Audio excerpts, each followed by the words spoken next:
thanks for making the trip out here.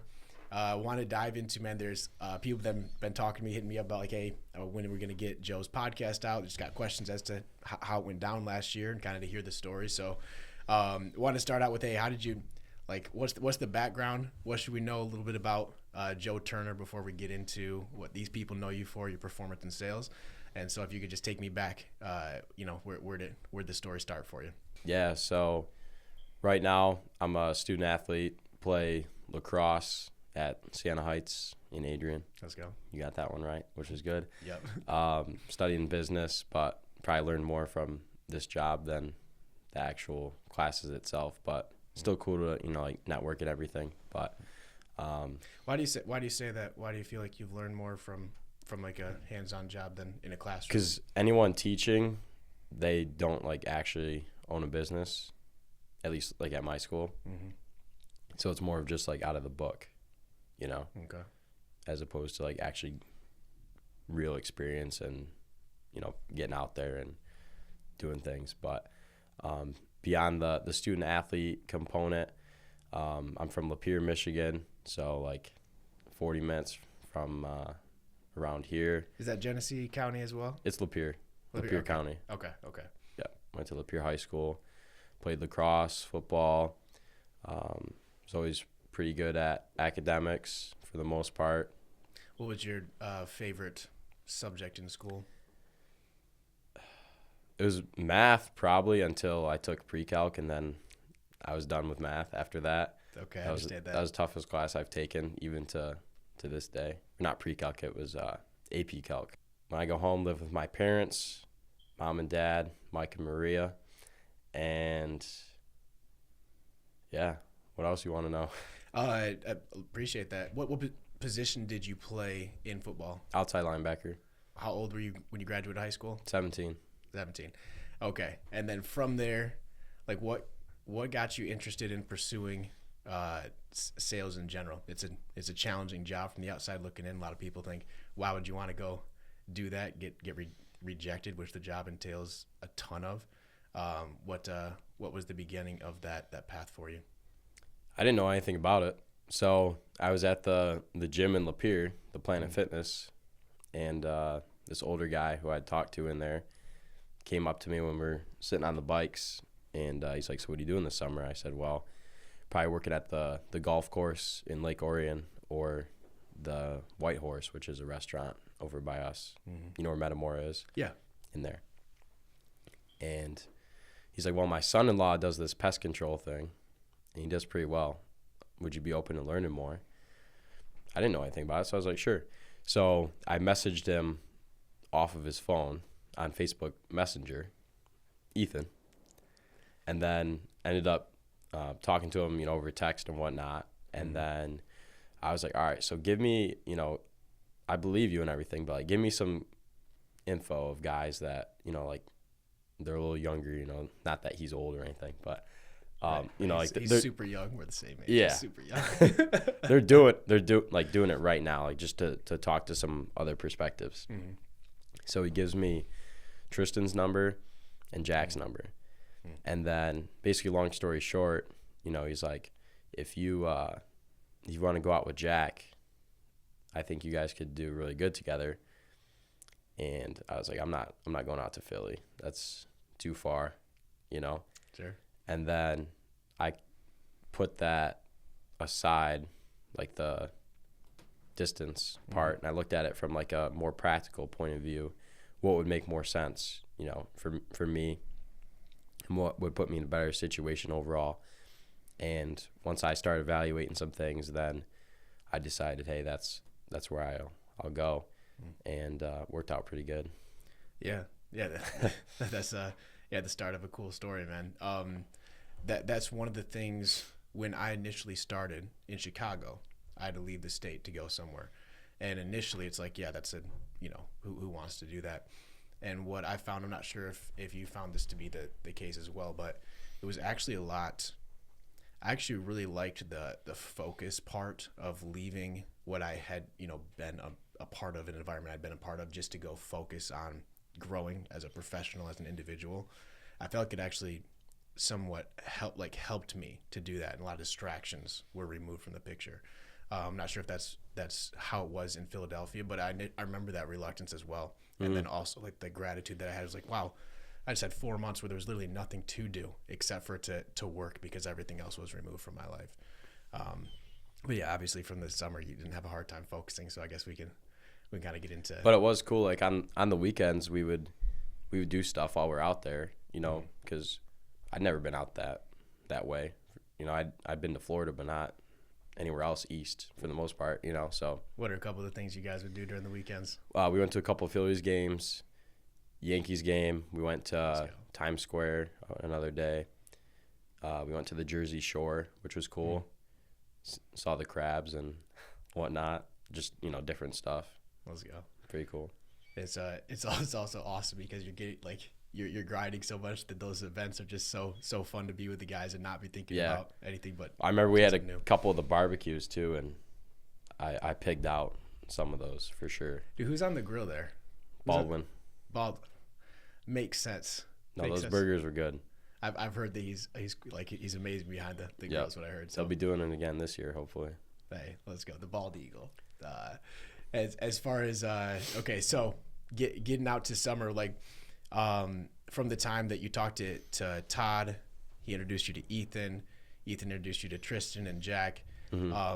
Walk me through the process of going from, you know, not really knowing about sales, or did you have an understanding of sales prior to it in any way, or what was the process of preparing to go out for your first season? I didn't really know what it was, and Jack's like, yeah, we should go to B-Dubs and, you know, watch the Lions lose to the Patriots and get some wings, because that's what happened. So we go, and I didn't know Brent was coming, and I remember like when I first had a call with Brent, I was kind of nervous because like, you know, it's Jack's manager, right? He's a legend, yeah. So at the time, and I go there and I see Jack walk in, and then Brent's right there with him. I was like, oh, so this is serious. And that's how I got to meet them, and, you know, they asked me some questions and whatnot to see if it would make sense, and then end up coming out. And then as far as like preparation, before you move on, will you walk me through what it felt like to meet up with like young professionals with their head on the way that they have their heads on at that age, right? What did you feel at that time coming into that straight out of high school, like just simply coming in contact with like, hey, these guys are getting after it at a scalable level in life? What was that like? It felt good because it felt like we were on the same page. Like we had a lot of commonalities, you know, like hard work, you know, want to be successful, want to help people. And like, I feel like not a lot of people are like that, really, you know? So like to see that and like be, you know, relatively same age too is pretty cool. But what were some of those takeaways that you learned as a young person, just seeing like a real drive like that from other young individuals? Accountability, you know, like with yourself and other people.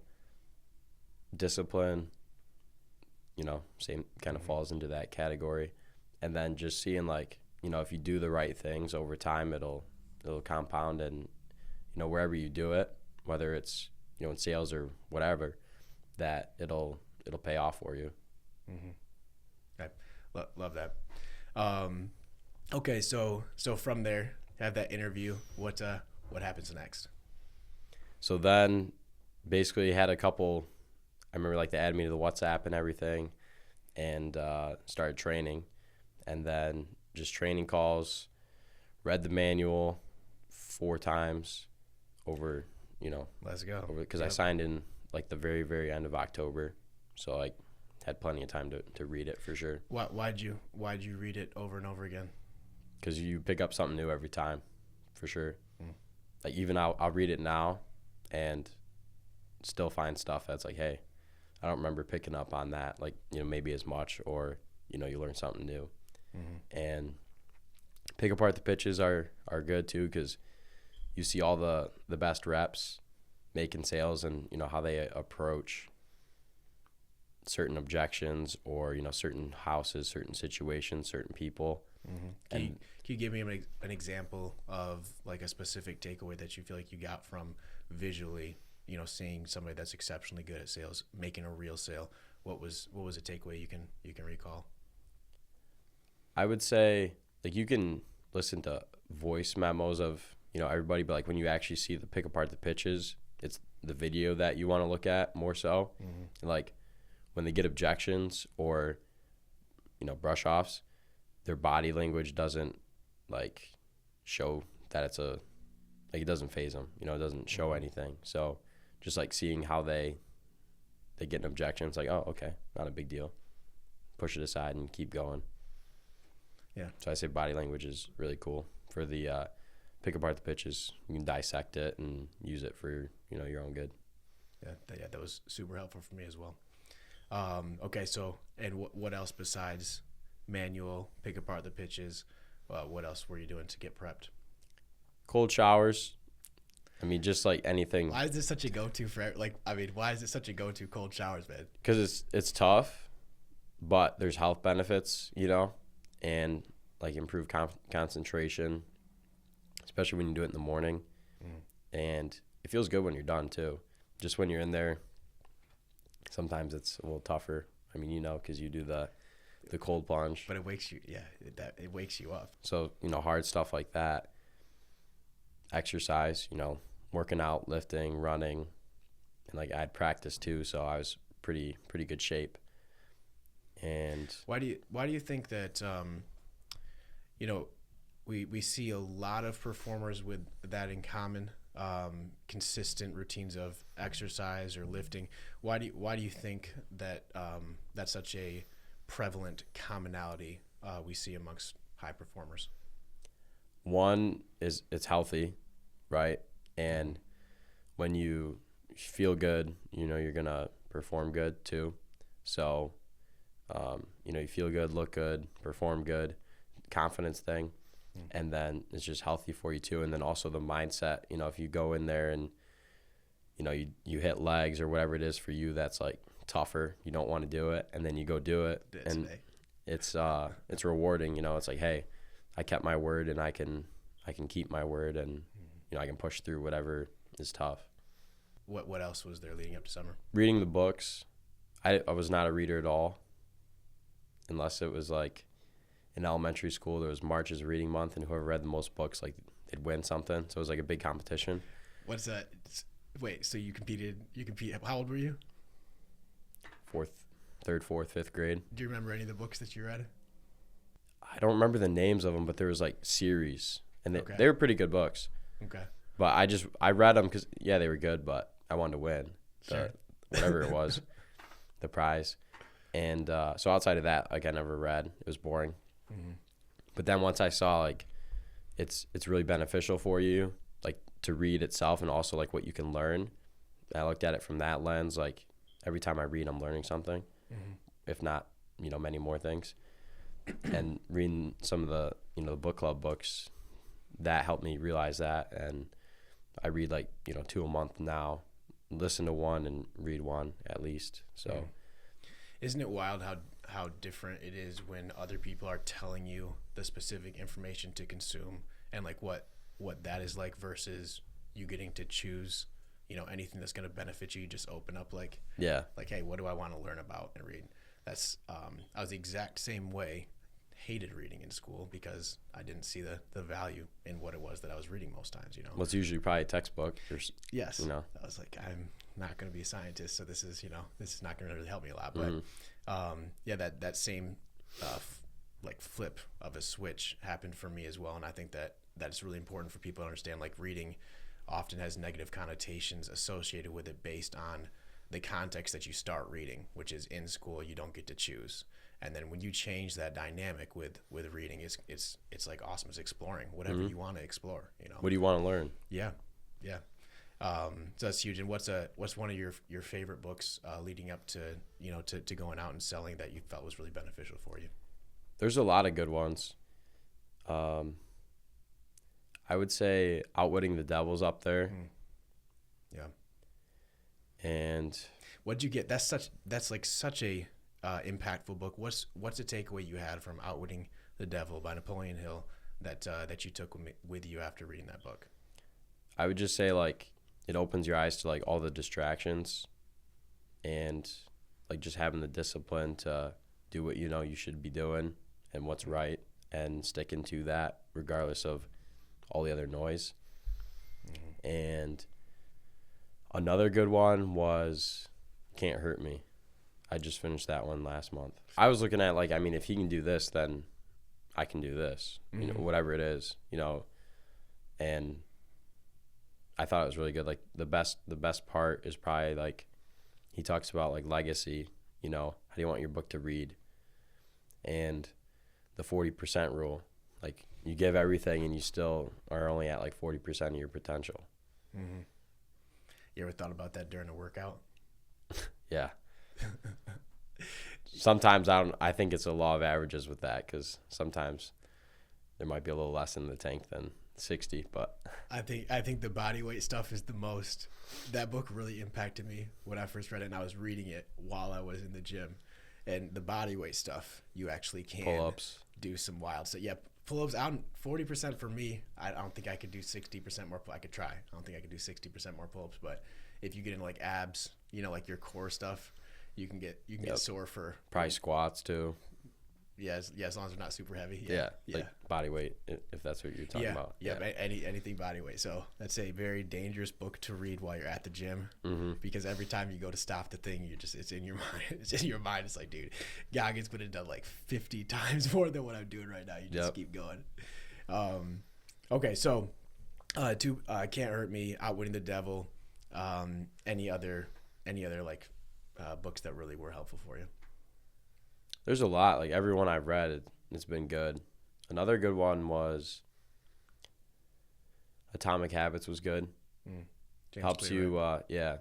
just helps you realize like the importance of what you're doing on a day-to-day basis. You know, like the little things. And it's interesting because like he talks about how to get a habit started. And, you know, you don't really need much. Like, you know, just a few minutes to start it. It's more about the consistency, and then like the tricks you can play on your brain. Like when you do one thing, like if you make it like a cue, like with another thing, so that way like you're more apt to do it, and just like building those habits and the compounding of the habits, you know, where you can grow and get where you want to go. Yeah, and will you take me through a time where you didn't have a habit that you wanted to start to implement, and like what was that process like? Did it happen right away? Like, did you mess them up? Like, how have you most successfully begun habits that you didn't have?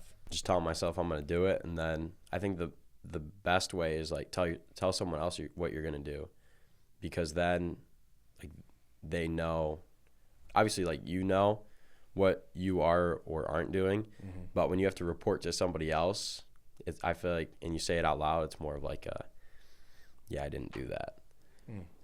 Or like, yeah, I did do that. So, you know, when you have to report to somebody else, like accountability partner, or like you just say, hey, yeah, I'll make sure that I'm doing that. And then, you know, they ask you, hey, how's this going?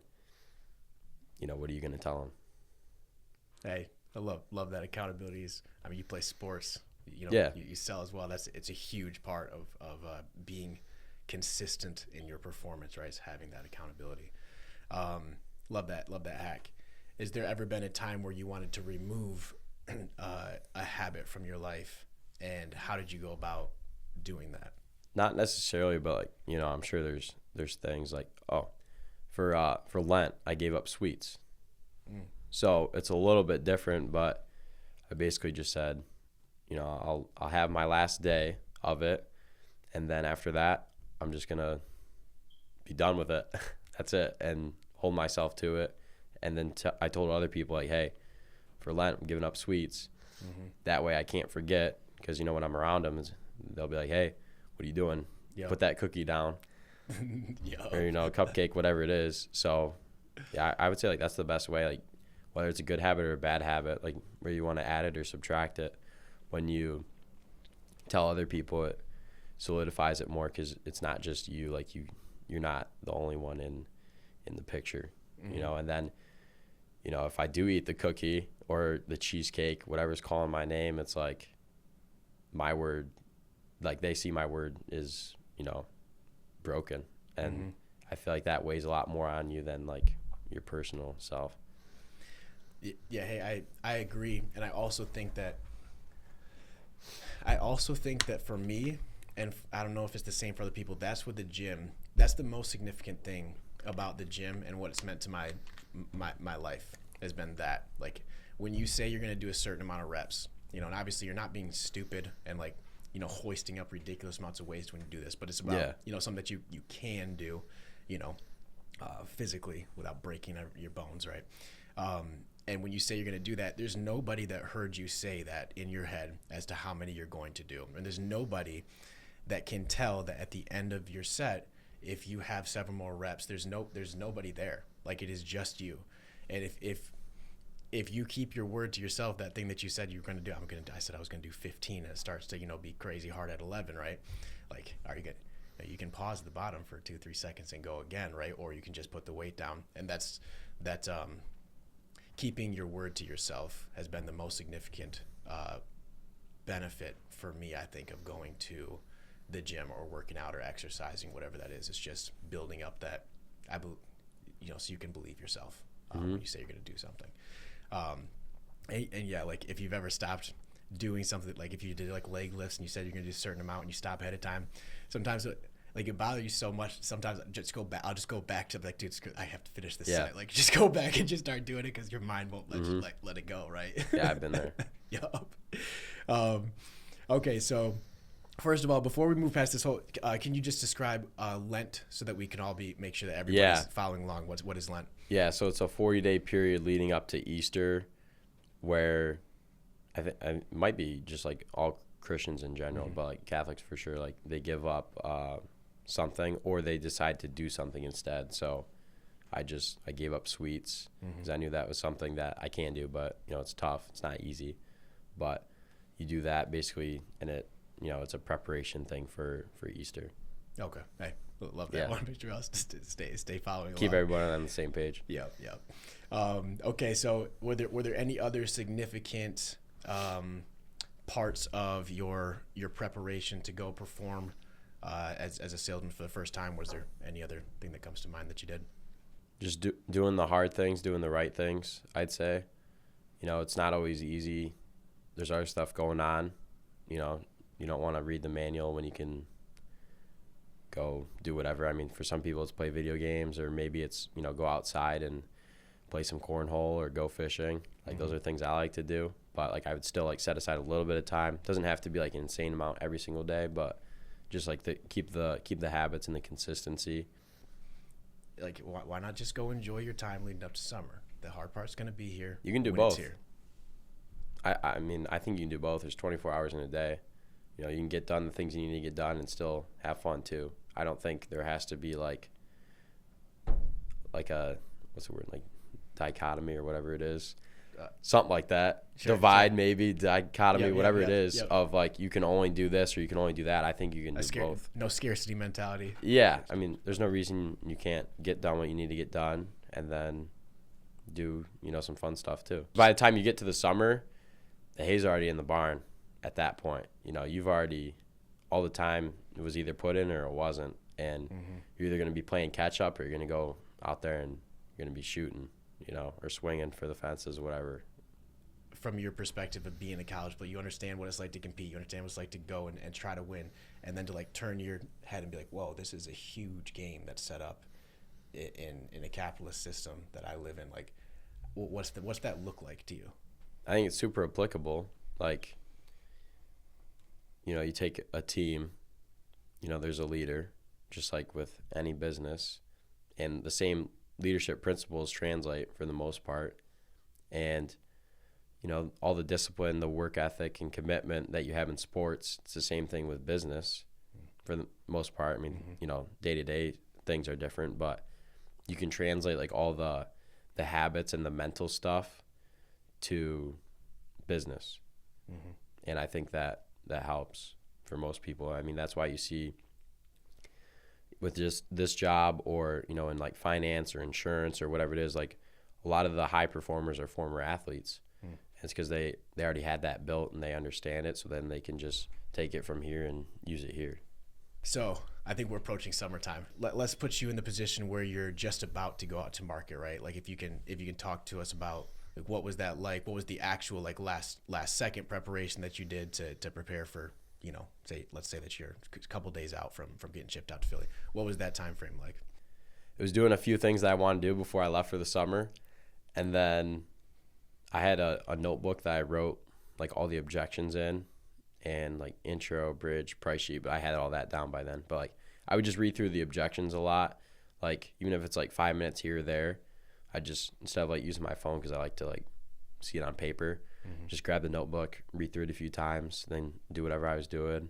And I would just do that like really whenever I had a few spare minutes, and like over time that adds up. So just stuff like that, and just preparing like, I'm going to go out there and have no regrets and make the most of my summer either way.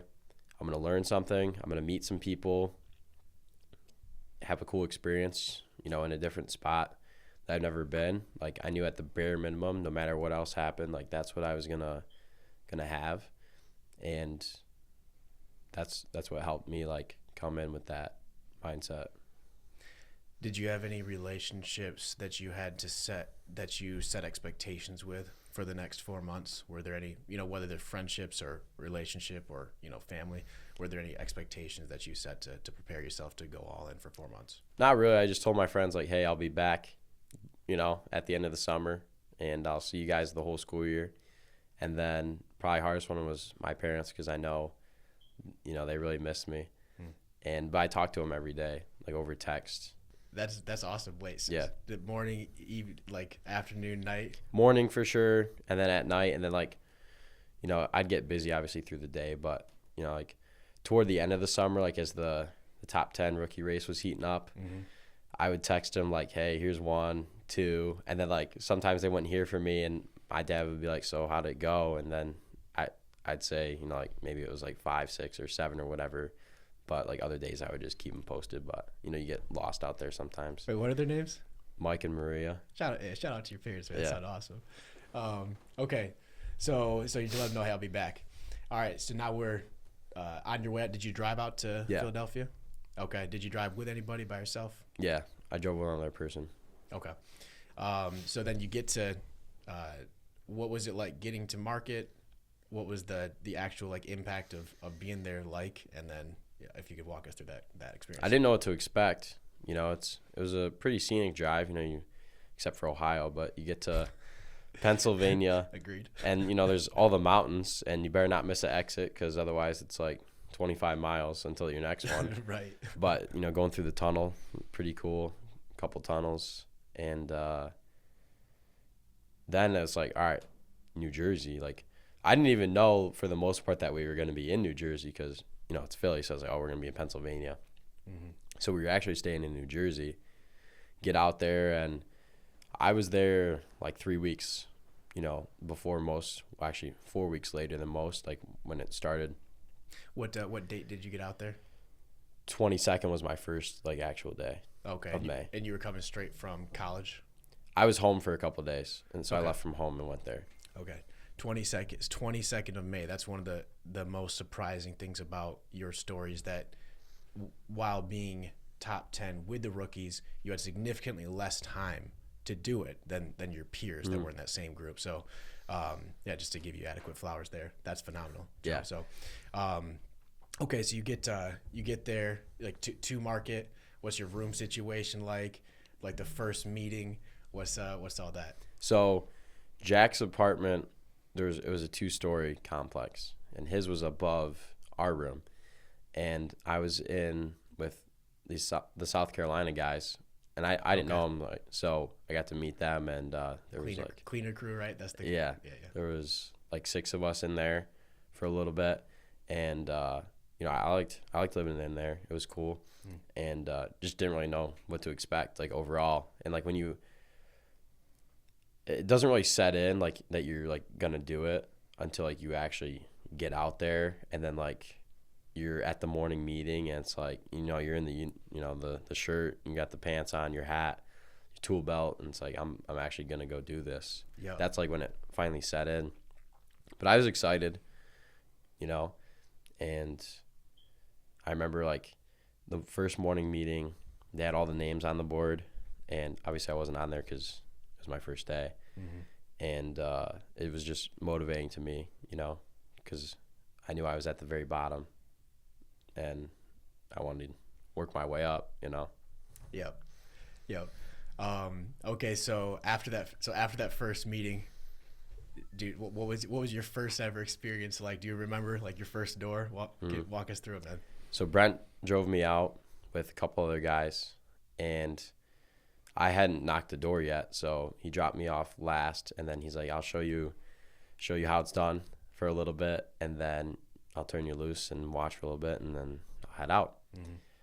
So I remember it pretty vividly. Well, we pull up to this spot, and I didn't really know how to work the app or anything still. So he's trying to teach me how to, you know, mark pins and whatnot. So he knocks for probably like 20 minutes. He gets some names, but, you know, maybe threw a price sheet or two, nothing crazy. And then we turn the corner, and he's like, "All right, it's your turn." It's like, okay. So knock the house, and her dogs are going crazy. She comes out. Husband does it. We do it ourselves, blah, blah, blah. End up going to the backyard and then sign her up. And then I was like, this isn't so bad. And he's like, I just want you to understand, like, you know, it's not going to be that easy. Yep. But it's really cool. I'm glad you did that, but it's not going to be that easy. So we go to the next house, and it was either like the house right next door or the one over. It was the next person we talked to. And it was like super similar scenario. Yeah, husband handles that. We do it ourselves. Backyard.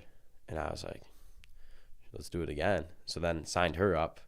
And then he's like, you're good. I'm not going to waste my time here. So Yep. he's like, if you have any questions, I mean, I think you've probably figured it out by now. So then he let me go. And that was the last time I was knocked with, was that day. First of all, so that the listeners understand that is absolutely an outlier story. Like that is not the norm. They were saying it was going to be super hard, and you know, so I was like, Brent was probably freaking out because he's like, dude, I gotta set these expectations. This kid is literally thinking that this job is like every door is a sale at this point. Yeah, and I figured out really quick like that's not the case. But at first, I was like, this isn't so bad. Right. Well, I mean, hey, there's there's highs and lows in sales, and you started off on a. Oh yeah. I should say Brent's bro's freaking out because I've never seen him unlevel at any point, but I'm sure he was thinking like, dude, I gotta try to get this kid to understand. So what'd you end up finishing was that day finished with 2 sales? How many did you end up finishing with? I had 5. 5 your first day? And they were BIMO, so it was like 6. Is just a casual 5 spot your first day? Yeah. Well, that makes sense. That's how the story of Joe Turner starts the doors. I didn't know like that big of a deal because, you know, coming in, you don't know what you don't know. So I was like, oh, I mean, that's my goal for the day was like 4. So I went over my goal by 1. And then at the morning meeting, my name wasn't on the board, but Jack was the guy calling out the numbers. So he remembered, you know, me, and he's like, you know, Joe, how many did you get? And I said 5. Everyone was going, you know, they were going crazy, and I was like, I guess it's somewhat of a big deal. So then, well, before you move on, hey, part of not just you, Joe, but you and the other high performers I know, like that I've got to have conversations with, like the highest achievers, they all have that mentality, which is very, like other people might be freaking out about what it is that they do. People around you freaking out that you did 5. And for you, it's like, cool, I did 1 more than my goal. I'm gonna go out tomorrow. That's a really common thread. They just like, they don't focus on what just happened. They don't lose their mind. It's just like the next thing is the next door, it's the next day. It's like on your way to your goal. And part of it was I just didn't know what to expect, you know, so that like freshness, I guess, like, you know, you don't know what you're going to do. And then I felt like some of the people thought like, oh, it was his first day. It was just a coincidence. So then the second day I did the exact same thing.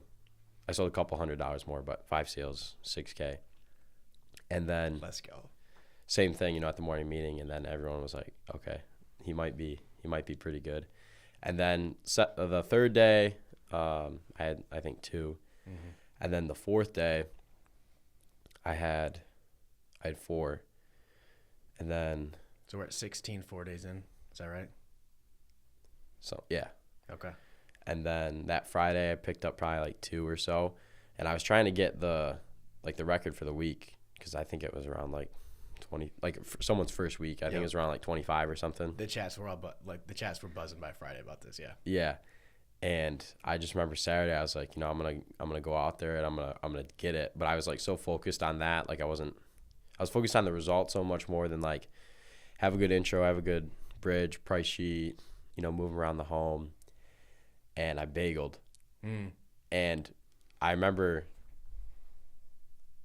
I think one of the other guys picked me up, one of the other rookies, but when I got back, I was like kind of upset with myself. And, you know, everyone else is like, you know, it's going to happen, like, especially, you know, when you're just starting out. And Brent's like, it's a good thing, you know? Yeah. Like, Yeah, it is. You needed that, like, just to understand, like, it's not always going to be sunshine and rainbows. You know, there'll be things, but you can learn from it. You know, I learned a lot from not selling anything that day, but it was just tough because it was like I worked for however many hours today, worked super hard. I made 0, you know, but then it was like, well, I just worked for 5 days and I made however much before that. So it's like, you know, that's it's why a perspective thing. And that's also, you know, one of the parts of like the mental grit that sales requires. And not everybody can do that. Like, we ride the highs, survive the lows, stay neutral through them. Yep. And you did learn a ton from that day. Like, dude, I bet you, like you said, you just focused on the result versus the process. What was Monday of the next week like after you? It was, I think it was Memorial Day, and I sold like 4 that day. Okay. So I bounced back. That is a hell of a first week in the industry.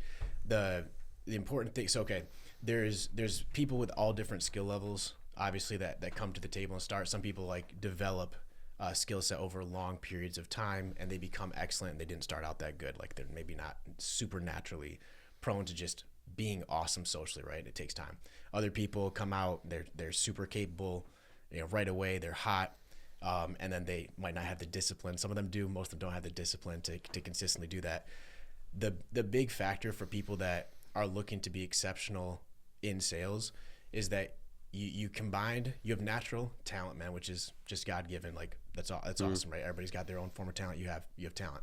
And then also you did not rest on that. You came out super prepared. There's no way that you end up having a first week like that unless you are flipping through all those objections and that you are being consistent with the different things leading up to summer 4 times through the training manual, pick apart the pitch videos, all that. Like, that allowed for your talent to actually, you know, just like show itself. Yeah. I think the other biggest thing too, kind of goes overlooked, is like when you don't know anything, at least for me, I was like, everyone's a buyer. And like, I just didn't believe anything at first. Like, any of the objections they tell me, like, oh, it's just, I got to say this because like I memorize it. So it's like I say that and I say that and I say that. And I think that helped me, like, especially that first week, is just not believing like what they were saying is real, you know, at least at first, and just believing in yourself, like, hey, I can make it happen.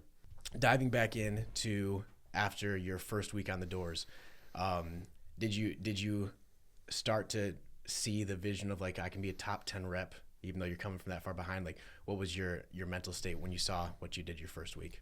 Yeah, so I thought I could do it, like, coming out there before the first day, but after the first day I was like, okay.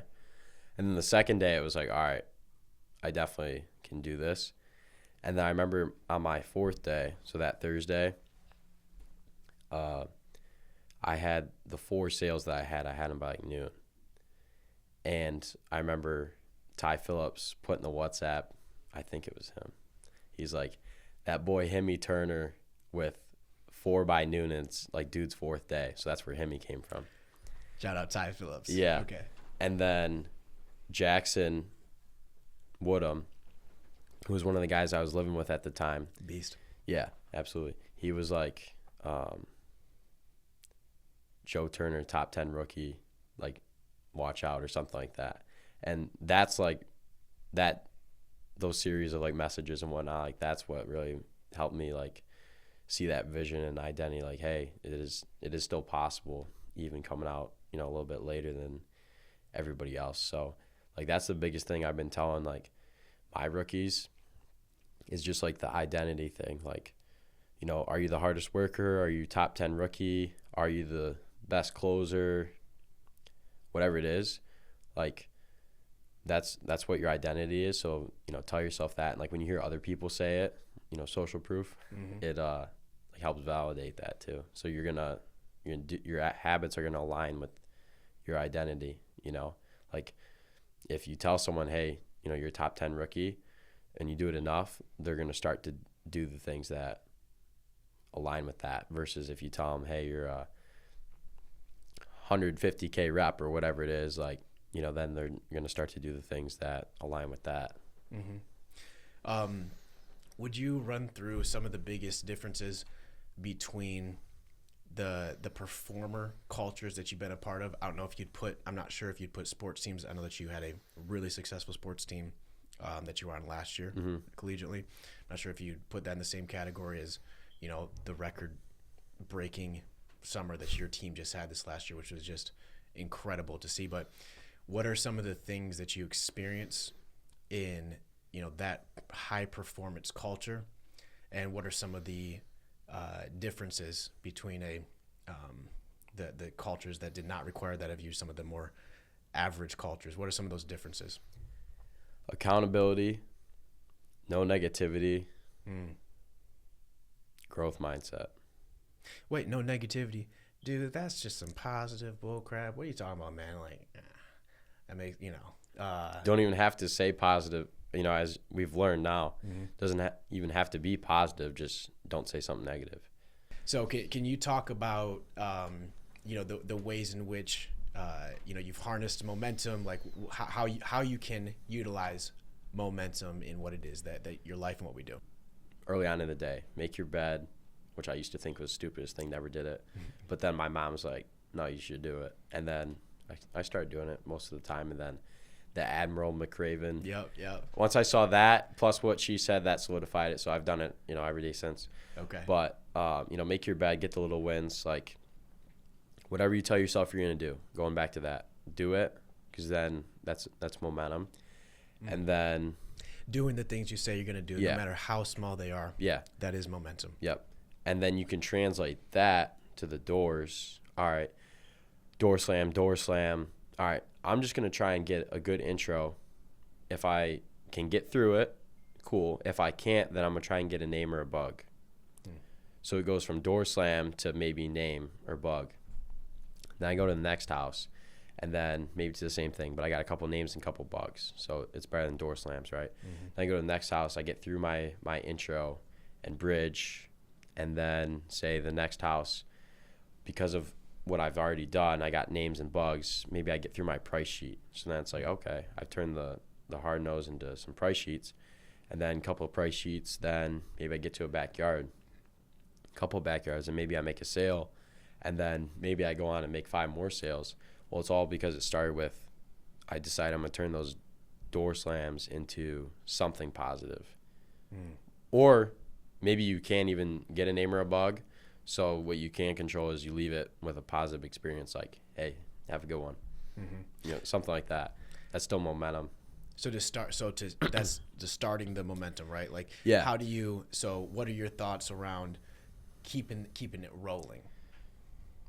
Biggest thing is just like sticking to it, but performing. I mean, that helps. Like, I didn't know what momentum was until like July 1st. My first 2 days were my biggest days until July 1st. Wow. Wow. Which was like, it was kind of tough because it's like, what am I doing that I wasn't doing? But you also don't want to be too analytical. I was 6K for a rookie. Yeah, you're up against some numbers that you had. Right. So then July 1st, I was like, you know, it's a Saturday, fresh start, you know, new month, and I'm just going to go do really good today. Like, that's just what I told myself. And then it was early in the day too, and I ended up selling 3 in a row. And I felt like, for the first time, I felt like that really like buzz feeling, you know? So then I ended up with 7, I want to say, that day. And then the next day was Sunday, so it was off, and then it was Monday, and we had the 4th of July off, like the whole company, I think. So I was like, well, I just got to work super hard today, and I get tomorrow off. I sold like another 7. So then Back-to-back 7 spots? yeah. Okay. So then it was like, okay, I see like what this feels like. And Brent's like, the biggest thing is like when you get momentum, you can, really use that to your advantage. I've read about it in a lot of books too.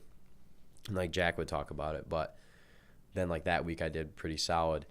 But like every week that month, like I did better. Like the first week I did good. The second week I did good. And then the third week was my PR for the whole summer. What was your PR for the summer? 34.9 something. It was close to 35. Hey, phenomenal. Yeah. And then just like that one day like sparked the rest of the summer, like for the momentum. That first sale happens. What's your thought process right then? What happens next? So at first, like super exciting. Sure. But then I learned like, yeah, it's cool. I got a sale, but that's just helping me warm up. You know what I mean? So like, I guess it was just like thinking about like, I did what I'm supposed to do next door. You know what I mean? Yeah. And then just like at the end of the day, I'd be like, all right, yeah, like, that was a good day, or, maybe I learned something today, whatever it was. But like during the day itself, it was just like trying to stay as like neutral as possible, just because you don't want to get like too excited. Probably don't realize it because it's a part of your process, but just next door. Like you made a sale, just next door. I feel as though many people come up short on their goals, on what they're capable of doing, because they do get more excited than serves them from their sales. It's just cool next door. Or I don't even know if it just that's part of the process. And like the houses where it would be like backyard, move, price drop, and I didn't sell them.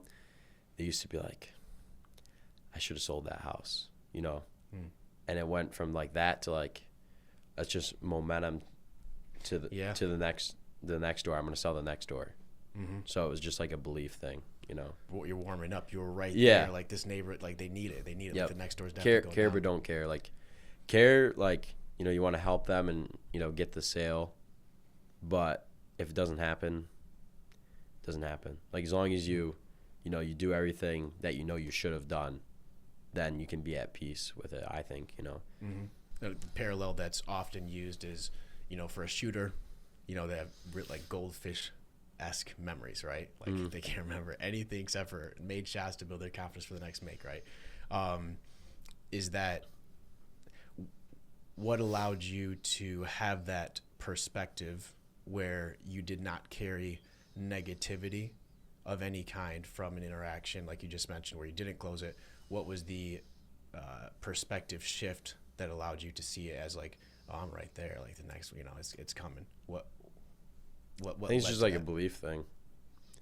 Because if you believe that, everything's gonna work out and that you're capable of, making the next sale, then I think you put that aside and it's like, all right, that was an opportunity, but here's another one. And then I believe I can do it, and then, go see what happens. Okay. Belief. Love that. Was there anything that you think was really significant between May 22nd and July 1st that we left out to this point in the summer? Sold like, whatever it was the first week, fair amount. And then for my standards and my goals, the weeks in between until the end of June were not where they needed to be. Okay. So there were a few things that I corrected or adjusted that last week of June. I did some math and I was like, all right, it's just non-negotiable. I have to sell 4 or more every single day the rest of the summer to get where I want to go.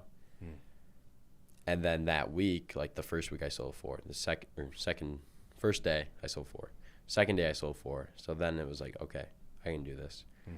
And then I don't know what I finished with on the week, but it was double what I sold the last week. So the things I adjusted were simplicity, because that first week I did well, and I was like, oh, I think I know what I'm doing. And then I was kind of doing some of my own thing, not like sticking to the basics and what, is proven to work. Mm-hmm. So can you give me one example of like a thing that you just threw out? Just like, I just was kind of doing my own thing. And like, if I was in a tough scenario, like if I was having a rougher day, I wouldn't like stick to like the same intro. Like, it's okay to like mix it up to like see what, is working. Mm-hmm. But like, I would just like flip flop. Like, I wouldn't pick something and stick to it. Okay. And just stuff like that. But simplicity, and then educating the homeowner, like show them the need, present the solution, right? Can you give me an example of how you do that? Yeah, I would say just, show them stuff around the house, or, explain to them. You want to tailor it to them. So it's never like a generalized approach, whether it's either maintenance or more of like a, I don't know, offensive mm-hmm. type of approach for, them. Show them what they need and how it's going to benefit them, and then explain our solution and how that helps them. And then I would just say like the last part was probably belief, tying into the rest of it, but simplicity, educate them, and belief. Okay. So simplicity, we ran through a little bit of that. Just not like word vomiting, What do you think are some of the most important things that educating a customer requires? Like, what goes into mm-hmm. being the person that the customer, receives education from? Sometimes you have to help them see things, because, not everyone's out there looking for bugs, right? Mm-hmm. Unless they find them. But right. So, show them the situations, maybe it's more of a preventative thing, or, there are bugs there.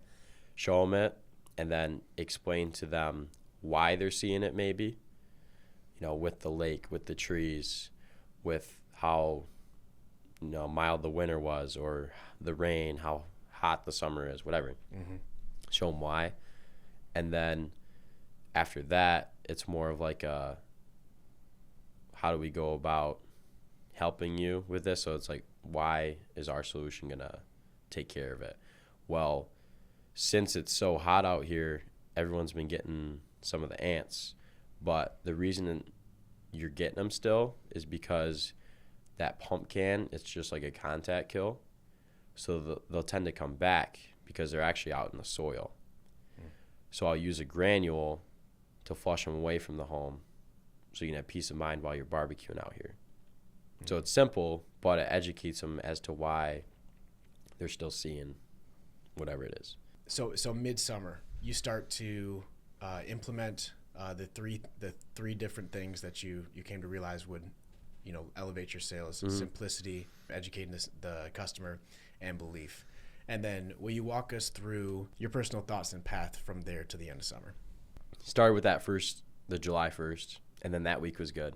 And that was my best week since like my first week. Mm-hmm. So all right, I'm doing something right, I guess. Mm-hmm. And then second week was good too. And then third week, so we go to the Phillies game, me, Ben, and Ty. And we all had said, like, this is just going to be a good week. Like, we're all going to go off.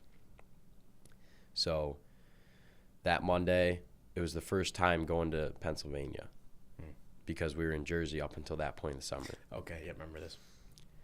And then I did well those first 2 days, like 4 or so each. Mm-hmm. And then that third day, I remember really vividly, the night before, so Tuesday night, I look at my hood for the day, and it's on so there's a river that separates New Jersey and Delaware, or New Jersey and Pennsylvania. Okay. It's called the Delaware River. Well, my hood was right there, and I was like, this is going to be a good day. Like, I just had a feeling. So I get out there, it's drizzling, and I'm getting nose until 2:30. But this is the difference from the beginning of the summer. The day might have been over by then, like at the beginning of the summer. But here I was just getting started. Like, I still was believing, hey, today's going to be a good day. So then I sell this older couple, and she's like, I hope you sign up everybody. out here or something like that. And like in my head, I was like, I'm going to. So I go to the next house, sign her up. Then I go down one more because the next door neighbor wasn't home. I signed them up. So that was 3 in a row.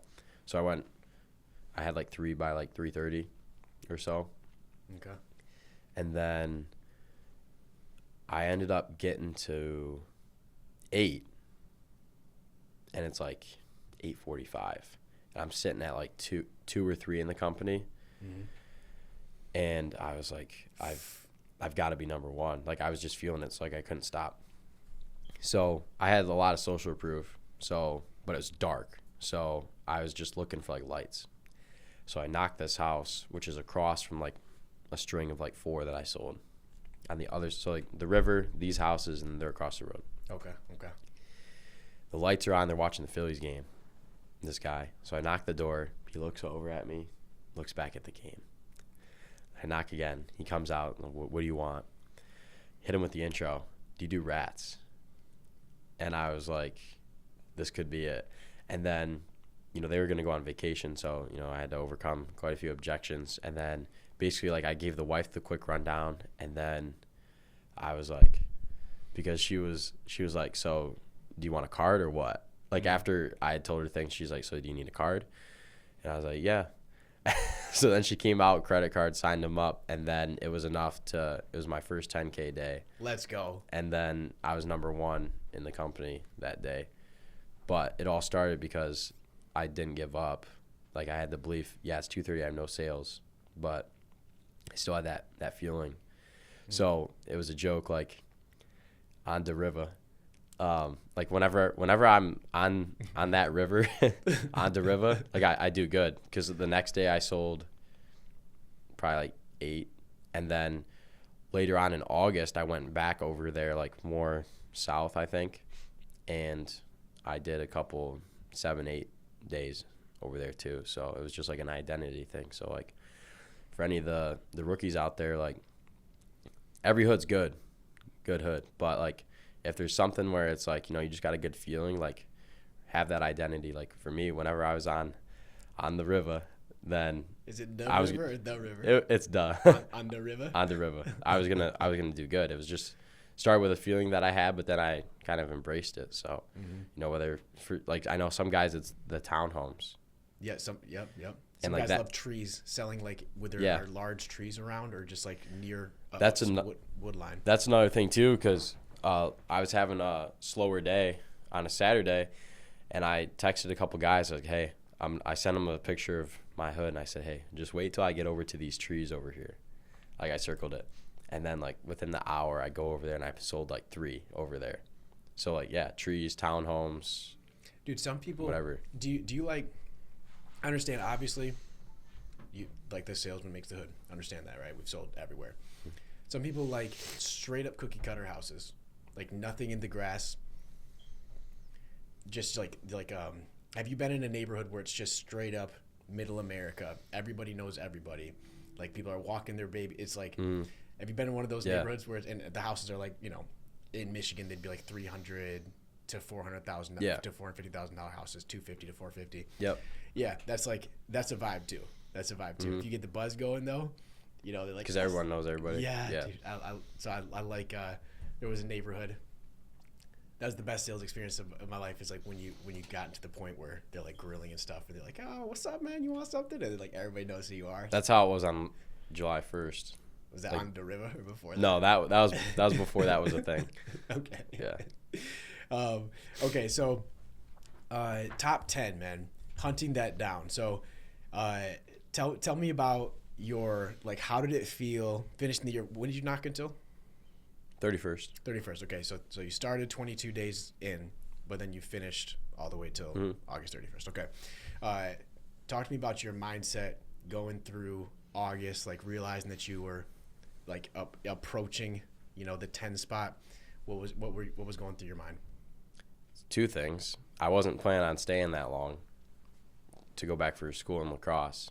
And Ethan hits me up like probably first week of August, and he's like, so how are we feeling about making the top 10 push? And I was like, well, my last day's this, so I gotta ball out. And he asked me some questions, question-based selling, and he was just like getting a feel of it. Like, well, if you were to stay, would it be, like, would you miss out on that much, like with school or lacrosse? And I was like, really not that much. So then, like, he basically just like put the two scenarios in front of me. Like, he didn't necessarily like sway me anyway, but he's like, this is what this is and this is what this is. Choose what is best for you. Let you buy. Yeah. Yeah. And like when I thought about it, I was like, you only get one rookie summer, and I just don't think I would have been able to live with the regret of, like, what if I would have stayed longer? Would I have been top 10? So then I ended up being like, all right, I'm going to stay. So then in August. Hey, shout out to Ethan. Yeah. For that. Shout out to Ethan. Yeah. And for sure. And then July, like mid-July, it was hit list. So, like, on the leaderboard in the office, I'd go like 2-3 spots ahead of me. By next week, I'm passing them. I just did that like every week. Didn't always happen. Sometimes it was more than 2 or 3, and sometimes it was 1 or 0 spots, right? But that was the goal. And then in like from that mid-July point to like mid-August, that's like when I really slid up. So then I just had the hit list, like, this week I'm taking down so-and-so and so-and-so. And that was like my mindset, I guess, for August, is just keep climbing. Where did you start off at the beginning of August? What place were you in? Overall? For rookies. It was definitely close to 20, for sure.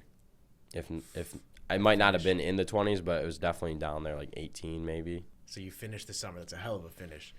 Okay, man. So Joe, what was that feeling like when you got? Because I mean, the official numbers come out a little bit later, right? October 16th or something. Yeah. So everybody's just like, not exactly sure how it's gonna line up. There's a lot of movement. Between the end of season and when they pull the final numbers. So, what was were there any thoughts that you had before that about, like, hey, what's gonna end up happening, and then what did it feel like when you found out you made it? I was a little surprised, but I was excited. I was like, I can't believe I can believe it, but like, it was just surreal, like, to be like, I actually did that. It felt cool. I mean, it was something I worked really hard for. I'd left everything out there, so I would have been at peace from that point of view, but to actually achieve it was really fulfilling also, and get to go to Cabo and have a really cool trip. That was really fun too. Yeah, what was that rookie trip like? That top 10 rookie trip? It was insane. I'd never been to Mexico before. So, like, we flew in, and then the resort's really nice. I know, because you've been on the partner trip there. Yep. But the resort's really nice. We went to the beach where there's like the really big waves on the one side, and then the other one where it's like the little bay. So, like, the one day we were just out there in the waves, getting slapped by the waves all day, sand everywhere. Yeah. And just stuff like that. The restaurants were nice, really good weather. Couldn't have been any better weather, for sure. Really blessed with that, and wasn't long enough. Yeah. Yep. I went the previous year, but yeah. We had to pick and choose who can go with the Rooks. They replaced you with hey, Brent. That's all right. That's all right. No, Coach Brent should have been there. So, all right. So let's talk about this. Is so Joe, as far as team competitions go. In our industry, like, there's one competition that's significantly more important than anything else, and the Shield. One of the things that I've talked to a couple, because it's wild. This is a statistic just to help people understand what the environment, you being a driver of that environment, but the environment that you were a part of this past year, the offices in Philadelphia. Out of the top 11 rookies in the whole company, right, which we are a little bit over 10% of. We're between 10 and 15% of the company as a whole. 4 out of the top 11 rookies, you being one of them, came from the Philadelphia office. So Mm-hmm. that's incredibly intense. Now, the size of that team presented some significant challenges when it comes to Shield. There was a lot of doubts as far as when you get that many people, going towards one cause, to get everybody on the same page, which is required for Shield, is something that few teams have ever done successfully. And so, to kind of just create a correct perspective, this was an absolutely just phenomenal past year. I know that we're looking forward to the future, so it's like it's weird because 2024 is where it's at, but just do your best, if you would, to describe what the atmosphere was like, what the going into Shield, what that was like, what that felt like, and then how did Shield go? So it was super competitive, like within the team. Like Throwdown Thursdays were insane, and even like other days, just call people out for fun. Other days, over like push-ups or whatever. But like when we go against other teams, like it was Philly versus everybody, Yeah.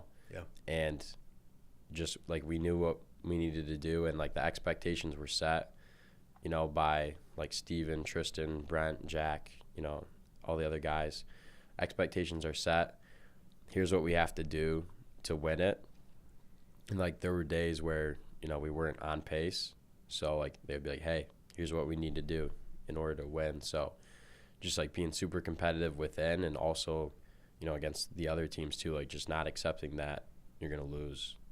If I were to be coming to you and saying, hey, we only have 60 seconds for you to verbally give a blueprint that is going to be played over and over to every single person in this organization, in the industry, that wants to go and be part of that 0.1% of performers, this is going to be their roadmap.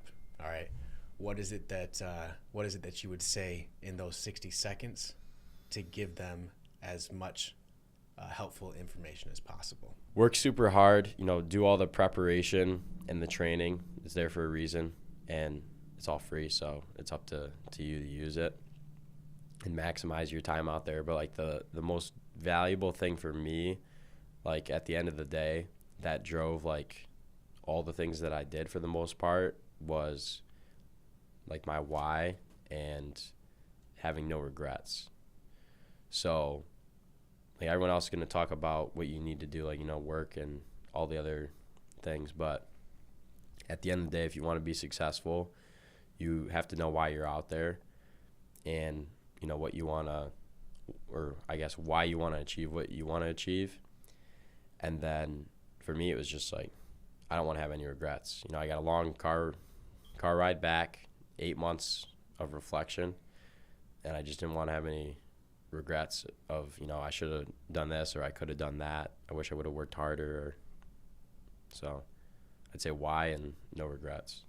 Love that. What are a few pitfalls that you saw take people off course that people should be aware of when they're on the path towards complete focus towards a goal? Complacency. What do you mean by that?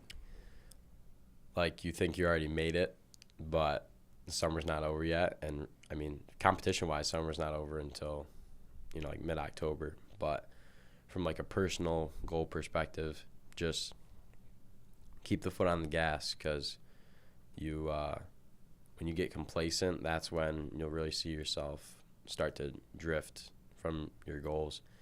And like when you're coming from behind, like in my perspective, like I was always climbing, so I always had that like competitive edge where it's like I have to work extra hard, because otherwise I won't squeak my way, back up in there. But when you're at the top, you got to avoid being complacent, because it's gonna hold you back and drag you down. Love that.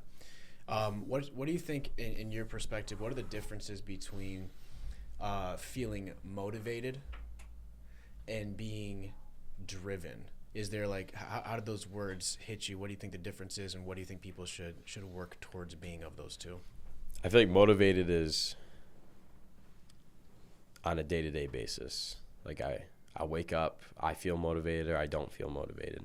But if I'm driven, it's more of like it's a characteristic You know, like Mm-hmm. I'm driven to do this or I'm driven to do that. So I would say be more driven than motivated, because motivation is going to go away. You know, you're not going to be motivated every single day. You know, so when you're driven, you're willing to do the discipline that you know is going to help you get where you want to go. But motivation is more of just like, I feel like going to the gym today, you know, or I'm not that motivated right now. I don't feel like reading this or, you know, doing that, whatever it is. What is the person that, you know, wakes up, plays video games all day, and like, you know, doesn't worry about much? What are they missing, do you think? How do you want your book to read? Like, what do you want your legacy to be? You know, I mean, everybody has things that they're good at and that they can, you know, contribute with. But for me, like, I don't know, I wouldn't be able to live with myself if I knew like I wasn't at my, you know, potential. And you don't really know like what you're capable of without trying things. Mm-hmm. And if you're just sitting back and doing stuff like video games or, you know, whatever it is, then you'll never know like what you're capable of and the difference you can make on certain people and what you could do. Why does it matter to you? Why is it important that you are trying to discover like your potential? Why? Because I think that's what we're here for. Like, that's my personal opinion. And like, I think you're doing not only yourself a disservice, but you're doing a lot of other people a disservice if you're not trying to be the best version of yourself, because there's a lot of people that could benefit from that other than just yourself. And when you always choose comfort, I mean, it's not necessarily bad to choose it, you know, sometimes, right? Sure. But when you always choose comfort, then you're never putting yourself in a spot to be vulnerable and learn, which will help you have an impact, but which is different for everybody. It looks, you know, different for everybody. But when you're always choosing comfort, there's never like that opportunity for growth toward that next step. Being 20 years old in 2024, there are a lot of new, you could call them distractions, just new things that will take your attention. There's so many people trying to get your attention. What are some of the things you do to maintain focus in this world that bombards you? What's some things that you do to keep your focus consistent on moving ahead in the direction that you want to go? I think like visualization helps, or like vision boards, because like it's a constant reminder of, hey, this is what I wanna accomplish. Mm-hmm. So like when you that's a little reminder of like, you know, I got to keep doing, you know, the things and I'll get there.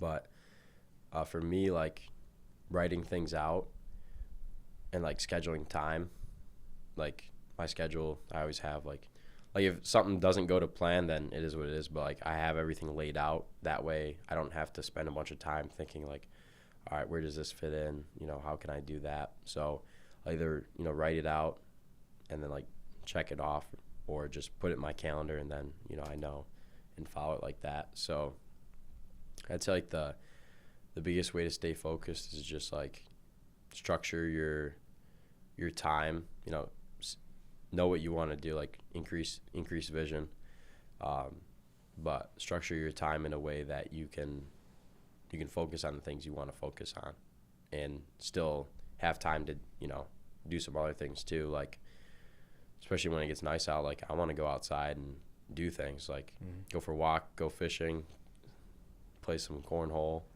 you know, just whatever. It's a Michigan thing, man. Yeah. So you can do both, you know what I mean? So like just structuring your time, I would say. How do you go about not taking things personally? Something I wasn't very good at when I was younger, but I feel like that's a lot of people. Mm-hmm. So at least like in the job itself, it's just like they didn't ask me to show up, you know, and it's just like I'll just go to the next door and I'll like, it's just like a reset, you know, like, all right, yeah, it happened, but I'll just go to the next door. What framework have you come to understand that has allowed you to be somebody that, from what I know of you, like I've never seen you take anything personally, and like I've never seen it, which I'm sure that you have over the course of your life because you're a human being, but I've never seen it, man, and that's allowed you and people around you to thrive. Like, when did you come to that realize? Was there something that happened? Like, how did you understand that this is not serving me to take things personally all the I time? just think it was gradual. It's like, what am I getting worked up about? Is this going to bother me tomorrow? Is this going to bother me tomorrow? Probably not, depending on what it is. If it's not, then it's like, okay. So I was just listening to a book, or maybe it was Limitless Minds, but like it's 90 seconds. Yeah. 90 seconds. Yep. So this is before I even knew about that, but now knowing that, it makes even more sense. 90 seconds, you're going to be a little more, worked up. So, I mean, you could even allow yourself to have those 90 seconds, but then after that, use the techniques like, hey, is this going to bother me tomorrow? No. Then, all right, I have nothing to worry about. But, like, working up to that, I would just say, like, it was gradual. I mean, I'd get upset about things, and it's like, is it really worth getting upset about it? And 9 times out of 10, it wasn't. Joe, thanks so much for coming in. It's awesome to have you, man. Looking forward to 2024. What are a couple of things that you are looking forward to from your team and just from the season in general? I want to see the steps that all the reps take from, like when they first sign to that end of the summer, and it's like all the doors that they open for themselves or, get open for them, whether it be, like them hitting their revenue goals or, take-home pay goals, and just the skills that they're going to learn, the people they'll meet, getting to see new parts of the country. Like, that'll be really cool, and see them, grow. And team is going to do $4 million. That's the goal. So that ties into that. And then personal goal, $600K, and top 10 overall. My final question for you, man, to all the experienced reps, to the rookies that are just about to touch their first door, if they haven't already, what's one thing that you would say to them that's been running through your mind as far as like a major focus point for this year that's going to help you achieve your goals? No regrets and have fun.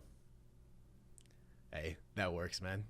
Appreciate you coming in, Joe, and look forward to seeing you next year after summer 2024. Thanks for having me.